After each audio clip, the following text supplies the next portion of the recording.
Hello bachcho, let's read out the question first. Find how the voltage across the capacitor C varies with time t after the shorting of switch SW at the moment t equals to 0. So इस circuit में जब हम ये switch को close कर देंगे so उस time पर कैपेसिटर के अक्रॉस में जो वोल्टेज है वो किस तरीके से वैरी करेगा, उसकी इक्वेशन क्या होंगी वो हम यहाँ पर बेसिकली फाइंड करना है। तो चलिए स्टार्ट करते हैं हम की कॉन्सेप्ट से which we are going to use here for this question.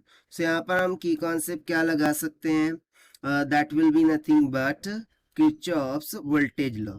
ठीक है, सो किरचॉफ्स वोल्टेज लॉ के according the sum of the voltage inside a close loop is always is equals to 0। ठीक है, इतना हो गया। अब सबसे पहले तो मैं क्या करता हूँ, स्विच को क्लोज कर दिया। जब स्विच को क्लोज करेंगे ईएमएफ से क्या फ्लो होना शुरू हो जाएगा, करंट। ठीक है, यानी कि बैटरी करंट से करंट फ्लो होगा। सो इस करंट को मैंने मान लिया आई के इक्वल।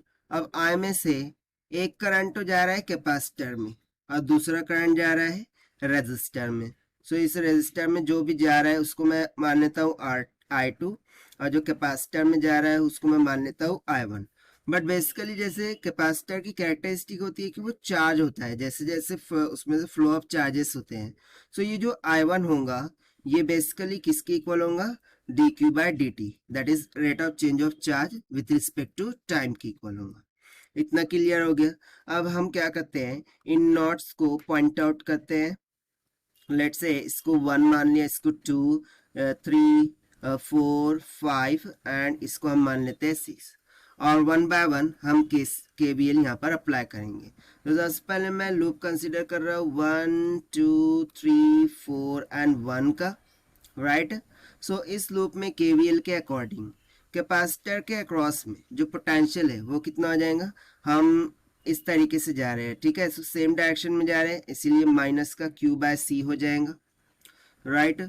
उसके बाद हम अपोजिट डायरेक्शन में जा रहे हैं करंट के। देखिए रेजिस्टर के लिए हम अपोजिट डायरेक्शन में जा रहे हैं, सो ये हो जाएगा प्लस का I2 times of R, this will be equals to 0। So यहाँ से मुझे देखिए एक इक्वेशन निकल के आ जाएंगी। ठीक है, उस इक्वेशन को हम यहाँ पर राइट डाउन कर लेते हैं। That equation will be Q by C is equals to I2 times of R। ठीक है, इसको हम मान लेते हैं इक्वेशन नंबर फर्स्ट। अब हम सेकंड लूप में केवीएल लगाएंगे। वो को किस लूप में लगाएंगे, इस बड़े वाले में। ठीक है, ये जो बिगर वन है उसमें लगाएंगे और आर को हम यहाँ पर निगलेक्ट करेंगे अभी फिलहाल के लिए, क्योंकि मैं बड़ा लूप कंसिडर कर रहा हूँ। सो लूप हम बोल देंगे 1 to 2 to 3 to 4 to 5 to 6, इसके लिए हम केवीएल अप्लाई कर रहे हैं।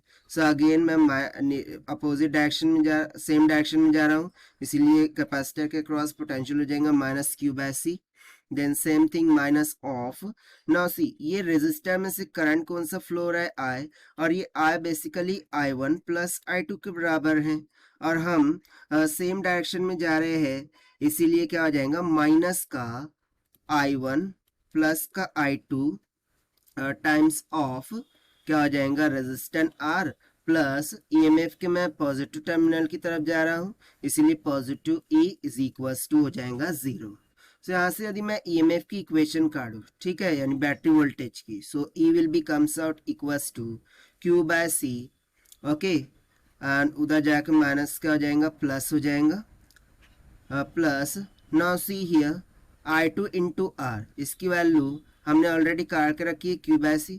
सो यहाँ पर क्या आ जाएगा Q बाय C, अब बच क्या जाएगा I1 इंटू R। अब हमने यहाँ पर लिख के रखा था I1 क्या है, d q by d t, substitute कर देते हैं। So E will be equals to 2Q by C plus d q by d t times of R हो जाएगा।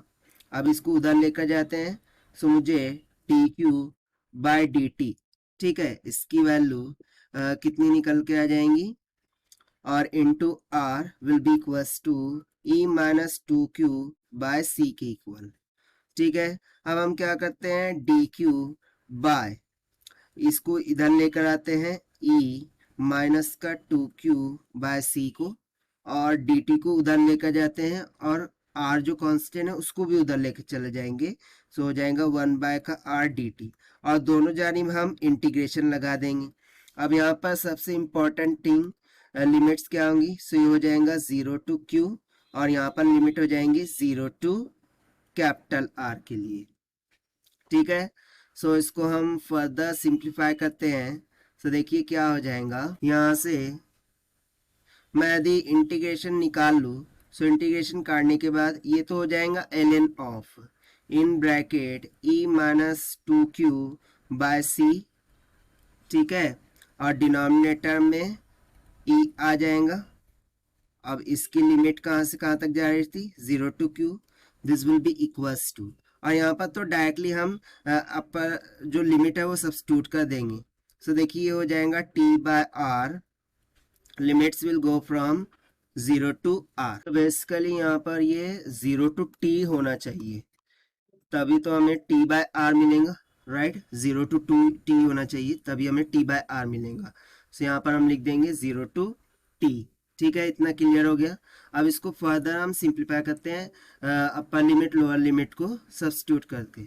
सो यहाँ ओके, डू वन करेक्शन, यहाँ पर e नहीं आएगा, ये बेसिकली देखिए माइनस ऑफ 2 बाय सी आएगा ना, क्योंकि e का डेरिवेटिव तो 0 हो गया, minus of 2 by c, q का डेरिवेटिव हो जाएगा 1, ठीक है। सो माइनस 2 बाय सी आएगा यहाँ पर। सो इसको हम फर्दर सिंप्लीफाई करते हैं, इसे हो जाएगा minus c by 2 ln of, यहाँ ब्रैकेट में क्या आ जाएगा, आफ्टर सब्स्टिट्यूटिंग द लिमिट्स यह निकल के आ जाएगा e minus of 2q by C, और डिविडेंड में आ जाएगा e, this will be equals to t divided by r की इक्वल, राइट। अब ln को हमें हटाना है, सो उधर e रेस टू पावर करना होगा।